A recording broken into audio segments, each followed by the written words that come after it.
কলকাতা টিভিতে আপনাদের সকলকে স্বাগত। আপনাদের সঙ্গে রয়েছি আমি অঙ্কুর। সরকারি সাহায্যপ্রাপ্ত কর্মীদের জন্য সুখবর।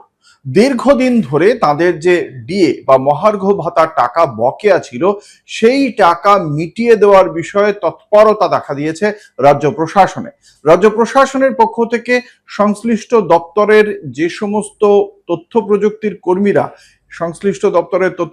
কর্মীরা এই ধরনের আর্থিক বিল মেটানোর কাজে যারা যুক্ত থাকেন, তাদেরকে বলা হয়েছে অন্যান্য সমস্ত আর্থিক বিল বাদ দিয়ে এই মুহূর্তে বকেয়া মহার্ঘ ভাতা সংক্রান্ত যে সমস্ত বিলগুলো রয়েছে তা দ্রুত সেই বিষয়টিকে অগ্রাধিকার দিয়ে কাজ করতে হবে এবং সেই বিল মেটানোর ক্ষেত্রে, নিষ্পত্তি করার ক্ষেত্রে দ্রুত পদক্ষেপ করতে হবে। এই সুপ্রিম কোর্টের নির্দেশ অনুসারে যে বকেয়া মহার্ঘ ভাতা ছিল তা দ্রুত মিটিয়ে দিতে বলা হয়েছিল। সেই অনুযায়ী গত মার্চ মাসেই সরকারি কর্মীদের এই বকেয়া মহার্ঘ ভাতার একটা বড় অংশ প্রভিডেন্ট ফান্ডে জমা হয়েছিল। একই সঙ্গে অবসরপ্রাপ্ত কর্মীদেরও সেই টাকা মিটিয়ে দেওয়ার ক্ষেত্রে যা যা তাদের ব্যাংক অ্যাকাউন্টে চলে গিয়েছিল।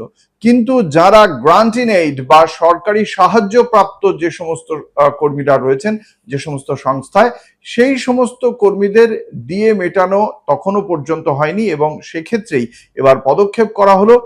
রাজ্য সরকারের পক্ষ থেকে যেটা বলা হয়েছে যে যারা সরকারি কোষাগার থেকে সরাসরি স্থায়ী বেতন পান না, সেই সমস্ত অনুদান প্রাপ্ত কর্মীদের যে ডিএ বকেয়া রয়েছে সেগুলো রোপা 2009 অর্থাৎ revision of pay and allowances, তার যে 2009 সালে যে নিয়ম হয়েছিল সেই অনুযায়ী তাদের যাবতীয় টাকা, দীর্ঘদিনের বকেয়া টাকা মিটিয়ে দেওয়ার জন্য প্রয়োজনীয় যা যা প্রশাসনিক প্রস্তুতি তা শুরু হয়ে গিয়েছে।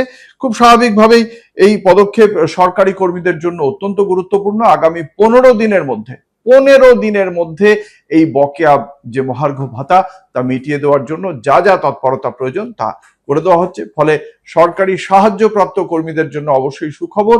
15 দিনের মধ্যে তাদের যে বকেয়া মহার্ঘ ভাতা সেই টাকা চলে আসতে চলেছে হয়তো তাদের অ্যাকাউন্টে। এমনই সব খবরের জন্য দেখতে থাকুন কলকাতা টিভি, রাত দিন 7 দিন।